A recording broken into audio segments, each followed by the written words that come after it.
So here we are with the Ryobi 18 volt edge trimmer, and we're just about to change the blade here. We need two tools. One is a 13mm spanner, yep, and the other is a Phillips style screwdriver, small one. And before we do anything, we will take the battery out. So make sure the battery's out. And what we're going to do is we're going to turn this blade, and around here in the back, I'll show you in a second, is a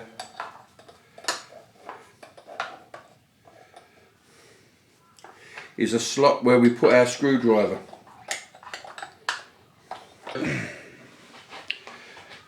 You can bring the blade around and you'll see in here there's the slot.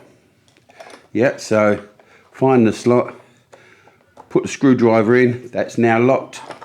Yep, it's now locked, so we can now just take that off.